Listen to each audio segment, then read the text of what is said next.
আলহামদুলিল্লাহ ওয়াসসালাতু ওয়াসসালাম আলা রাসূলিল্লাহ ওয়া আলা আলিহি ওয়া সাহবিহি আজমাইন আম্মা বাদ আউযু বিল্লাহি মিনাশ শাইতানির রাজীম বিসমিল্লাহির রহমানির রহিম মা কানা মুহাম্মাদুন আবা আহাদিম মির রিজালিকুম ওয়ালাকিন রাসূলুল্লাহ ওয়া খাতামুন নবিয়্যিন ওয়া কানা আল্লাহু বিকুল্লি শাইইন আলিমা রব্বি ইশরাহ লি সাদরি ওয়া ইয়াসসির লি আমরি ওয়াহলুল উকদাতাম মিন লিসানি ইয়াফকাহু কাওলি। শ্রদ্ধেয় গুরুজনেরা এবং আমার প্রিয় ভাই ও বোনেরা, আপনাদের সবাইকে স্বাগত জানাই ইসলামিক সম্ভাষণে। আসসালামু আলাইকুম ওয়া রাহমাতুল্লাহি ওয়া বারাকাতুহু। আল্লাহ সুবহানাহু ওয়া তাআলার দয়া, শান্তি ও রহমত আপনাদের সকলের উপরে বর্ষিত হোক। এই লেকচার এখানে আজকের টপিকটা হচ্ছে মুহাম্মদ সাল্লাল্লাহু আলাইহি সাল্লাম, পৃথিবীর বিভিন্ন ধর্মগ্রন্থে তার বর্ণনা। অনেক লোকেরই ভুল ধারণা আছে যে ইসলাম একটা নতুন ধর্ম, যেটা পৃথিবীর বুকে এসেছে 1400 বছর আগে, আর নবী মুহাম্মদ সাল্লাল্লাহু আলাইহি সাল্লাম হলেন এই ধর্মের প্রতিষ্ঠাতা। সত্যি বলতে ইসলাম পৃথিবীতে আছে সেই সুদূর অতীত থেকেই, যখন প্রথম মানুষটা পৃথিবীতে হেঁটে বেড়াতো। আর মুহাম্মদ সাল্লাল্লাহু আলাইহি সাল্লাম তিনি এই ধর্মের প্রতিষ্ঠাতা নন, তবে তিনি হলেন সর্বশেষ ও চূড়ান্ত নবী, আল্লাহ সুবহানাহু ওয়া তাআলার আল্লাহর শেষ রাসূল। তাকে পাঠানো হয়েছে সব মানুষের জন্য। আমাদের পবিত্র কোরআন বলছে, সূরা ফাতিরের 24 নম্বর আয়াতে উল্লেখ করা হয়েছে, ওয়া ইম মিন উম্মাতিন ইল্লা খালা ফিহা নাযীর, এমন কোন সম্প্রদায় নেই যেখানে আমি সতর্ককারী পাঠাইনি। পবিত্র কোরআনের সূরা রাদের 7 নম্বর আয়াতে উল্লেখ করা হয়েছে, ওয়া কুল্লি কাওমিন হাদ, প্রত্যেক সম্প্রদায়ের জন্য আমি পথপ্রদর্শক পাঠিয়েছি।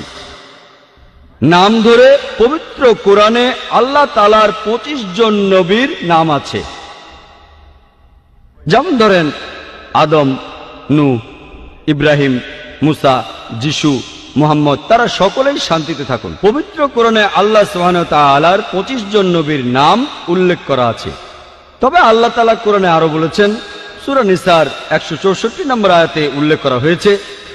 এছাড়াও সূরা গাফিরের 78 নম্বর আয়াতে উল্লেখ করা হয়েছে, আমি আগে তোমাকে বলেছি কিছু নবীদের কথা, কিছু রাসূলদের কথা, বাকিদের কথা বলিনি।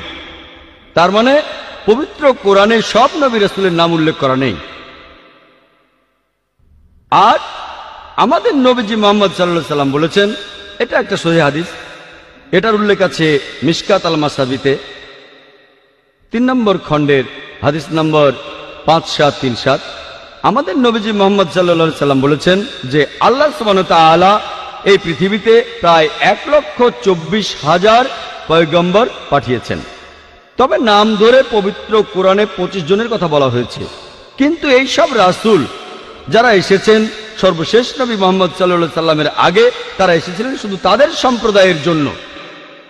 আর তারা যে কথাগুলো প্রচার করেছেন সেই কথাগুলো মেনে চলা দরকার ছিল একটা নির্দিষ্ট সময়ের জন্য। যেসব নবী রাসূল মুহাম্মদ সাল্লাল্লাহু আলাইহি সাল্লামের আগে এসেছিলেন, তারা এসেছিলেন শুধুমাত্র তাদের সম্প্রদায়ের জন্য।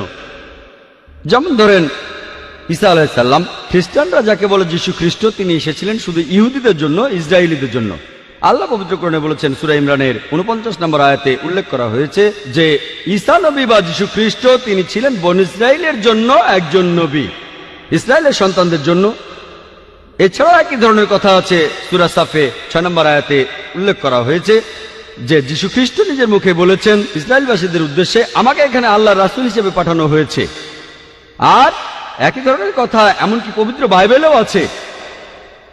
বাইবেলে উল্লেখ করা আছে গসপেল অফ ম্যাথিউ 10 নম্বর অধ্যায়ের 5 ও 6 অনুচ্ছেদে যীশু খ্রিস্ট তার নিজের মুখে বলেছেন, তিনি তার শিষ্যদের বলছেন যে তোমরা কেউ জেন্টাইলদের পথ অনুসরণ করো না।